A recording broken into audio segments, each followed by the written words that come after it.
ഈ RGBയുടെ ഒരു സംഭവം ഇപ്പോൾ വൈറലായിരുന്നു. അതായത് ആളൊരു മോഡലിനെ അന്വേഷിച്ചിട്ട് ഒരു പോസ്റ്റ് ഒക്കെ ട്വീറ്റ് ചെയ്തിരുന്നതൊക്കെ കണ്ടിരുന്നു. അപ്പോൾ ആ കുട്ടിയുടെ പേര് ആരാധ്യനായിരുന്നു. അപ്പോൾ ഫോട്ടോ ഒക്കെ ആളുടെ സ്റ്റുഡിയോയിലൊക്കെ വെച്ചിട്ടുണ്ടായിരുന്നു ഓഫീസിൽ. ഇനി അതുപോലെ വെക്കുമോ ഫോട്ടോ ഒക്കെ? അത് അങ്ങനത്തെ ഒരു ജോണറിലുള്ള ഫോട്ടോസ് ആണല്ലോ. അപ്പൊ ഞാൻ ചോദിച്ചു വന്നിട്ട് സാറിന്റെ അടുത്ത്, സാർ എന്താ എന്റെ പടം മാത്രം ഇല്ലാത്ത, എന്നെ മാത്രം എന്താ വെക്കാതെ. എന്നിട്ട് അപ്പൊ ആ സമയം സാർ ശരിക്കും ടോപ്പ് ഫ്ലോർ ഒക്കെ ചെയ്യുന്നുണ്ടായിരുന്നു. അപ്പൊ ഞാൻ പറഞ്ഞു ഈ സ്ഥലം കൊള്ളാം, എന്റെ ഫോട്ടോ ഇവിടെ വെക്കുമായിരിക്കും എന്തായാലും. അപ്പൊ സാർ പറഞ്ഞു ഇല്ല എന്താ if you wear glamorous clothes I put your photo എന്ന് പറഞ്ഞു. അങ്ങനെയാണല്ലേ. എന്നിട്ട് അപ്പൊ നമ്മുടെ അജ്മലിക്ക ഉണ്ട് കൂടെ. അപ്പൊ തന്നെ എന്റെ അടുത്ത് പറഞ്ഞു, സാറിന് മുമ്പിൽ വെച്ച് തന്നെയാ പറയണം, അതൊന്നുമില്ല, നീ ബിക്കിനി ഇട്ട് വല്ലതും എങ്ങാനും നിൽക്കുക, എന്നാലേ സാറ് വെക്കുള്ളൂ. അപ്പൊ നമ്മളിതിങ്ങനെ കാഷ്വലി പറഞ്ഞ് സാറിനെ കളിയാക്കും, ചിരിക്കും. ആള് പക്ഷെ മൊത്തത്തില് ഫണ്ണിയാണ്, നമ്മൾ കാണുന്ന പോലെയല്ല. സാറ് ഭയങ്കര ഫണ്ണിയാ ശരിക്കും. എല്ലാ എന്താ ഇപ്പൊ സീരിയസ് സീൻ എടുക്കുകയാണെങ്കിൽ പോലും അതിലെ ക്യാരക്ടേഴ്സ് ഭയങ്കര സീരിയസ് ആയിട്ടുള്ള സിനാറിയോയിലാണെങ്കിൽ പോലും സാർ അതിനൊരു കോമഡി ആക്കി പറയും. അപ്പൊ പിന്നെ അവിടെ ചെന്ന് നിൽക്കുമ്പോൾ നമുക്ക് ഇത് ആലോചിച്ചിട്ടായിരിക്കും ചിരിക്കരുത് എന്ന് പറഞ്ഞ് നിൽക്കുന്നത്. ഈ മൂവി മാനസ തന്നെയാണോ ഡബ് ചെയ്തതൊക്കെ? അല്ല, ഞാനല്ല ഡബ് ചെയ്തത്. അല്ല, ഓക്കെ. അവിടെ ചെന്നിട്ട് തെലുങ്ക് എന്തെങ്കിലും പഠിച്ചിരുന്നു? തെലുങ്ക് മൂവി അല്ലേ, എന്തെങ്കിലും പഠിച്ചിരുന്നു? തെലുങ്ക് അത്യാവശ്യത്തിന് ഡയലോഗ് പറ, തെലുങ്കിൽ എന്തെങ്കിലും പറ. നാക്കു ടീ കാവാലി, ടീ വേണ്ടി, എനിക്ക് ചായ വേണം. എനിക്ക് തെലുങ്ക് അറിയില്ല, അപ്പൊ ഇത് തെലുങ്കാണോന്ന് എനിക്കറിയില്ല. അവിടെ മമ്മ ഇരുന്ന് ചിരിക്കുന്നുണ്ട് കേട്ടോ. അത്യാവശ്യത്തിന് ചായ. നാക്കു ടീ കാവാലി, എനിക്ക് ചായ വേണം. നാക്കു ടീ കാവാലി, കാവാലി എനിക്ക് ചായ വേണം. പിന്നെ ടീ വേണ്ടി, ടീ തരൂ. ഇത് കാണുന്നവർ ഇതിന്റെ താഴെ കമന്റ് ഇടണം കേട്ടോ, ഇത് തെലുങ്കാണോന്ന്. എനിക്ക് തെലുങ്കൊന്നും അറിയില്ല, മലയാളം തന്നെ നമ്മൾ എങ്ങനെയോ അഡ്ജസ്റ്റ് ചെയ്താ പോകുന്നതെന്നൊക്കെ. ഓക്കെ, വേറെ അത്രയും പോരെ. ഇതിൽ എന്ത് വേണമെങ്കിലും വേണം തരൂ. ഇതിൽ സാധനം മാറ്റിയിട്ടാ മതി. ഫുഡ് കാവാലി, ഫുഡ് വേണ്ടി, ഇതിനെ മാറ്റി യൂസ് ചെയ്യും. ഇപ്പൊ തെലുങ്കിൽ ഓൾറെഡി അഭിനയിച്ചു. അപ്പൊ നമ്മുടെ മലയാളം ഇൻഡസ്ട്രി ആണോ കുറച്ചുകൂടെ, തെലുങ്ക് ഇൻഡസ്ട്രി ആണോ, ഏതാ കുറച്ചുകൂടെ കംഫർട്ടബിള്? ഇത് എല്ലാരും ചോദിക്കുമെങ്കിലും എനിക്കിപ്പോഴും ഇതിനൊരു അങ്ങനെ നമുക്ക് പറയാൻ പറ്റില്ല. കാരണം അത് വേറൊരു സാധനം, ഇത് വേറൊരു സാധനം. ഇപ്പൊ നമുക്ക് നമ്മുടെ സ്വന്തം വീട്ടിലിരിക്കുമ്പോൾ ഉള്ളൊരു സുഖം ഉണ്ടല്ലോ, നമ്മൾ ആ ഫ്രീ ആയിട്ട് ഇപ്പം നമുക്ക് ഇപ്പം ലാംഗ്വേജിൻ്റെ കാര്യമായാലും നമുക്ക് ആൾക്കാരെ അറിയുന്നതായാലും അതിൻ്റെ ഒരു സുഖം എന്ന് പറയുന്ന ഒരു ഭയങ്കര ഫ്രീഡം അല്ലേ, അത് നമുക്ക് മലയാളത്തിലുണ്ട്. പക്ഷെ ഇപ്പം നമുക്ക് അതിൽ നിന്ന് മാറിയുള്ള എക്സ്പീരിയൻസ് എന്നാൽ കുറച്ചും കൂടെ ഒരു ഇപ്പം അവിടെ ഇപ്പം നമ്മൾ സ്റ്റാർ അല്ലെങ്കിൽ പോലും നമ്മളിപ്പോൾ ഒരു മൂവി ചെയ്യുകയാണെന്ന് പറഞ്ഞാൽ തന്നെ അവിടെയുള്ള ആൾക്കാർക്കും അതൊക്കെ ഭയങ്കര ഒരു അത്ഭുതമായിരിക്കും. എന്ന് വെച്ചാൽ നിങ്ങൾ സിനിമയിലുള്ളതാണോ, അത് ആ സിനിമ എന്നുള്ളൊരു ടാഗേ ഉള്ളല്ലോ, അത് നിങ്ങൾ ആരാധോ, നിങ്ങൾക്ക് അഭിനയിക്കാൻ അറിയാവുന്ന ഒന്നും പ്രശ്നമല്ല അവർക്ക്. അപ്പം അത് വേറൊരു ഫീലിംഗാണ്. പക്ഷെ മലയാളം എന്ന് പറയുന്നത് എന്നും നമുക്ക് ആ വീട്ടിൽ വന്ന് കയറുമ്പോഴുള്ള സുഖം, പരിചയമുള്ള ആൾക്കാരെ കാണുമ്പോഴുള്ള സുഖം, ഇവിടെയാണ് കുറച്ചുകൂടെ കംഫർട്ടബിൾ. പക്ഷെ വേറെ ലാംഗ്വേജസ് വിളിച്ചു കഴിഞ്ഞാൽ നമ്മൾ പോകും, ഓഫ് കോഴ്സ്. അങ്ങനെ എനിക്ക് തോന്നുന്നു മാനസയ്ക്ക് കുറച്ചും കൂടിയും ആക്സെപ്റ്റൻസ് കിട്ടിയത്, അതുപോലെ ഭയങ്കര സപ്പോർട്ട് കിട്ടിയ ക്യാരക്ടർ ഇരവിപുരം ഡയറീസ് എന്ന് പറഞ്ഞിട്ടുള്ള ഷോർട്ട് ഫിലിമാണ്. ഇപ്പോഴും നമ്മൾ യൂട്യൂബിൽ സെർച്ച് ചെയ്ത് കഴിഞ്ഞാൽ മാനസ രാധാകൃഷ്ണൻ എന്ന് സെർച്ച് ചെയ്ത് കഴിഞ്ഞാൽ ഫസ്റ്റ് സജഷൻ വരിക ഈ ഇരവിപുരം ഡയറീസ്.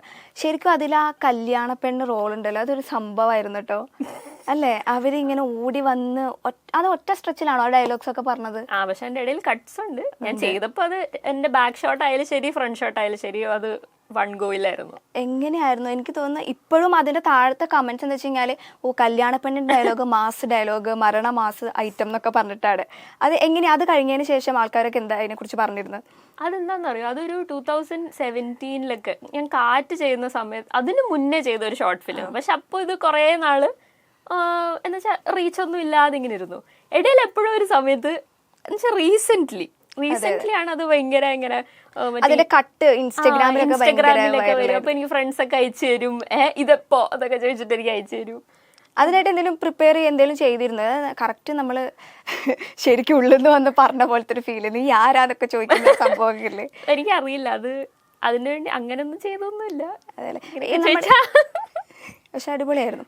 ഇപ്പോഴേ നമ്മുടെ സിനിമയിൽ കിട്ടുന്നതിനെക്കാട്ടിലും ഡിഫറെന്റ് റോൾസ് ഷോർട്ട് ഫിലിമിൽ കിട്ടുന്നത് പോലെ തോന്നിയിട്ടുണ്ടോ? എന്ന് വെച്ചാൽ ഇപ്പോൾ സിനിമ എന്ന് പറയുമ്പോൾ അത് വലിയൊരു ക്യാൻവാസ് അല്ലേ. അപ്പോൾ അതിനകത്ത് നമ്മുടെ ഏരിയ ചിലപ്പോൾ അതിലും ഒരു 20 മിനിറ്റ്സോ ഇതൊക്കെ ആയിരിക്കും. ഷോർട്ട് ഫിലിമിലും നമ്മുടെ ഇത് 20 മിനിറ്റ്സോ 30 മിനിറ്റ്സോ അങ്ങനെയൊക്കെ വെച്ചിട്ടായിരിക്കും എനിക്ക്. പിന്നെ ഇപ്പോൾ ഷോർട്ട് ഫിലിംസ് ആകുമ്പോൾ കുറേ കൂടെ എക്സ്പ്ലോർ ചെയ്യാനുള്ള ഒരു ഫ്രീഡം എല്ലാവർക്കും. ഇനി എങ്ങനത്തെ ക്യാരക്ടേഴ്സ് ചെയ്യണം എന്ന കുറച്ചുകൂടെ ആഗ്രഹങ്ങൾ? അങ്ങനെയൊന്നും ഉണ്ടായിരിക്കുമല്ലോ എന്നാലും എനിക്ക് ഇങ്ങനത്തെ ക്യാരക്ടർ ചെയ്താൽ പറയാൻ പാടില്ല എന്ന്. എന്നാലും ഉണ്ടായിരിക്കുമല്ലോ എനിക്കിപ്പോൾ ഒരു ത്രില്ലർ ക്യാരക്ടർ ചെയ്യണം, അല്ലെങ്കിൽ ഒരു കോമഡി ക്യാരക്ടർ ചെയ്യണം, സീരിയസ് ആയിട്ടുള്ളത് ചെയ്യണം. ഇപ്പോൾ വ്യൂഹത്തിൽ ഒരു സീരിയസ് ക്യാരക്ടർ ആയിരുന്നു, ഇനി ഇപ്പോൾ മലയാളത്തിലേക്ക് വരുമ്പോൾ അങ്ങനെ എന്തെങ്കിലും ആഗ്രഹം ഉണ്ടായിരിക്കുമല്ലോ? ആഗ്രഹമുണ്ട്. ഞാനിപ്പോൾ പൊതുവെ ഇങ്ങനെ ഒരു വിക്ടിം ആയിട്ടുള്ള ക്യാരക്ടേഴ്സ് ആണല്ലോ ചെയ്യുന്നത്, ഇങ്ങനെ പാവം. അപ്പം അതിൻ്റെ ഒരു ഓപ്പോസിറ്റ് സൈഡ് ചെയ്താൽ കൊള്ളാമെന്നുണ്ട്. ഇപ്പൊ ഒരു ത്രില്ലർ കണ്ടുപോവാണെങ്കിൽ ഒരിക്കലും ഈ ക്യാരക്ടർ ആയിരിക്കില്ല അത് ചെയ്തത്, പക്ഷേ at the end of the movie നോക്കുമ്പോൾ ആ ക്യാരക്ടർ ആയിരിക്കും അതിന്റെ പിന്നിൽ, അങ്ങനെയൊക്കെ പറയുന്ന സംഭവങ്ങളില്. അതായത് നമ്മുടെ പേര് പറയുമ്പോൾ പെട്ടെന്ന് ആ ക്യാരക്ടർ ഓർമ്മ വരണം. അല്ല, ഇപ്പൊ ആ സ്റ്റോറി നമ്മൾ കണ്ടുപോകുമ്പോഴായാലും ഇപ്പൊ ഒരു ക്രൈം നടന്നെങ്കിൽ ഒരിക്കലും ആ ക്യാരക്ടർ ആയിരിക്കില്ല, അങ്ങനെ നമ്മൾ ഒരു ഗസ് ഗെയിം നടക്കുമല്ലോ, അങ്ങനത്തെ സാധനം. ഇപ്പോൾ ഈ സിനിമയിലേക്കുള്ള ഓരോ ക്യാരക്ടേഴ്സ് വരുമ്പോൾ എങ്ങനെയാ, ഒറ്റയ്ക്കാണോ സെലക്ട് ചെയ്യുക, അതോ അമ്മ ഹെൽപ്പ് ചെയ്യോ, എങ്ങനെയാ? അവരോട് എന്തെങ്കിലും അഭിപ്രായം എന്തെങ്കിലും ഒക്കെ ചോദിക്കാറുണ്ടോ, അതോ സ്വന്തം ഡിസിഷൻ ആണ്? അഭിപ്രായം ഓഫ് കോഴ്സ് നമ്മൾ വീട്ടിലിങ്ങനെ സംസാരിക്കും, ഇങ്ങനെയൊക്കെയാണ്. അതിപ്പോ ആർക്കായാലും ഉണ്ടാവില്ല അങ്ങനെ വീട്ടിലൊരു ഡിസ്കഷൻ, നമ്മളിപ്പോ ഒരു ഒപ്പീനിയൻ എടുക്കല് ഫസ്റ്റ് ലെവലില് ഉണ്ട്. ക്യാരക്ടേഴ്സ് വരുമ്പോൾ എന്താ കൂടുതലും നോക്കാറ്? ഇപ്പോൾ ഒരുപാട് ക്യാരക്ടേഴ്സ് വരുന്നുണ്ടായിരിക്കുമല്ലോ, നമ്മളത് എന്ത് നോക്കിയിട്ട് സെലക്ട് ചെയ്യാറ്? ഇപ്പം എന്നെ പോലത്തെ ന്യൂ കമേഴ്സിന് ഈ പറഞ്ഞ പോലത്തെ ഓപ്ഷൻസ് കുറവാണ്. അപ്പൊ നമ്മള് വരുന്നതിൽ ഏറ്റവും ബെസ്റ്റ് പിക്ക് ചെയ്യും. ആ വരുന്ന ഓപ്ഷൻസിൽ മിക്കവാറും എല്ലാം ചെയ്യേണ്ടിയും വരും, കാരണം അത്ര അധികം ഓപ്ഷൻസ് ഉണ്ടാവില്ലല്ലോ. അപ്പോൾ ആദ്യം നോക്കുന്നത് ഡയറക്ടർ, ഹീറോ, പ്രൊഡ്യൂസർ, അങ്ങനത്തെ തന്നെയായിരിക്കും നോക്കുക.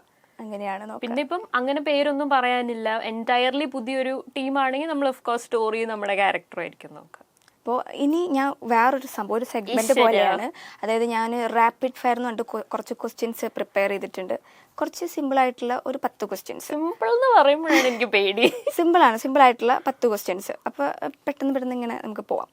ഫസ്റ്റ് ക്വസ്റ്റ്യൻ ചോദിക്കുകയാണെ, ലാലേട്ടനും മമ്മൂക്കയ്ക്കും ഒപ്പം ലീഡിങ് റോള് ഒരേ ടൈമിൽ കിട്ടുന്നു.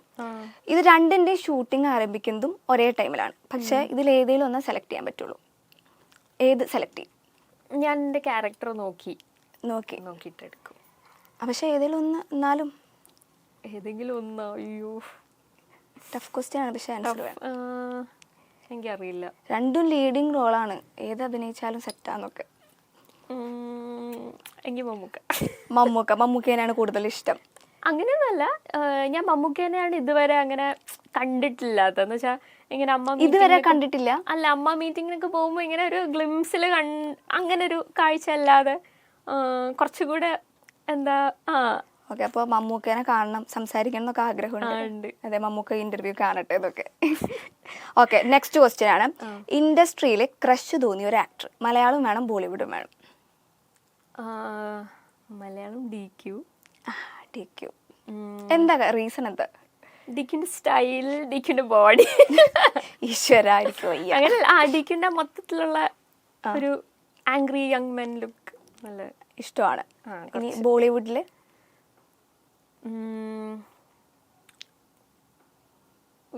ആരുടെ പേര് പറയും? ബോളിവുഡിൽ ഇഷ്ടം പോലെ ആക്ടേഴ്സ് ഉണ്ട്, ഏതെങ്കിലും ഒന്ന്? ഇപ്പൊ currently Ranbir Kapoor. For a long time, പണ്ട് മുതലേ കുറെയൊക്കെ രൺബീർ കപൂർ. അനിമലൊക്കെ കണ്ടിരുന്നു. അങ്ങനെ ക്രഷ് അടിച്ചതാണോ? അങ്ങനെയല്ല, എന്ന് വെച്ചാൽ ചെറുതിലേ മുതലേ ഇഷ്ടം, ചോക്ലേറ്റ് ബോയ് ആയിരുന്നപ്പോഴേ. അതെ. അപ്പോൾ DQയും രൺബീർ കപൂറും. നെക്സ്റ്റ് ക്വസ്റ്റ്യൻ, ഇൻസ്റ്റാ പോസ്റ്റിൽ വന്ന കമന്റ്സ് കണ്ടിട്ട് ഏറ്റവും കൂടുതൽ ചിരിച്ചതും അതുപോലെ വിഷമിച്ചതുമായിട്ടുള്ള ഒന്ന്? ഈ പറഞ്ഞ പോലെ RGV സാറിന്റെ കൂടെയുള്ള പോസ്റ്റുകൾ തന്നെയാണ്. എന്ന് വെച്ചാൽ ചിലതൊക്കെ കാണുമ്പോൾ ഭയങ്കര ചിരി വരും. ഇവരിങ്ങനെ അങ്ങനെ ഓർത്ത് വെക്കുന്ന കമന്റ്സ് ഉണ്ടാവില്ലേ? ഈ പറഞ്ഞ മറ്റേ സോക്സ് ഇട്ട് പോണം ഭയങ്കര ക്രിയേറ്റീവ് ആയിട്ട് എനിക്ക് തോന്നി. അങ്ങനെയൊക്കെ അത് ചിരിച്ചത്. ഇനി വിഷമം തോന്നിയത്? വിഷമിച്ചതും അങ്ങനെ തന്നെ. എന്താ ഇങ്ങനെ this man is not good, what are you doing, അങ്ങനെയൊക്കെ പറഞ്ഞൊക്കെ ഓരോന്നൊക്കെ പറയുമ്പോൾ എനിക്ക് തോന്നുന്നു മാനസയ്ക്കാണ് ശരിക്കും പറഞ്ഞാൽ അധികം നെഗറ്റീവ് കമന്റ്സ് വരാത്തതെന്ന്. ഞാൻ പോസ്റ്റ് ഒക്കെ എടുത്ത് നോക്കിയിരുന്നു ഇൻസ്റ്റയില്. അതല്ല, സാധാരണ നമ്മൾ ഇപ്പോഴത്തെ ഒരു രീതിയിൽ വെച്ച് നോക്കുമ്പോൾ ആക്ട്രസ് ആയാലും ഇനിയിപ്പോൾ ആക്ടർ ആയാലും നമ്മൾ ഒരുപാട് നെഗറ്റീവ് കമന്റ്സ് വരുന്ന ഒരു ടൈമാണ്. കുറെ ആൾക്കാർ അതിനെ മൈൻഡ് ചെയ്യും, കുറെ ആൾക്കാർ അതിനെ ഇപ്പം ആരും മൈൻഡ് ചെയ്യുന്നില്ലെന്ന് തോന്നുന്നു.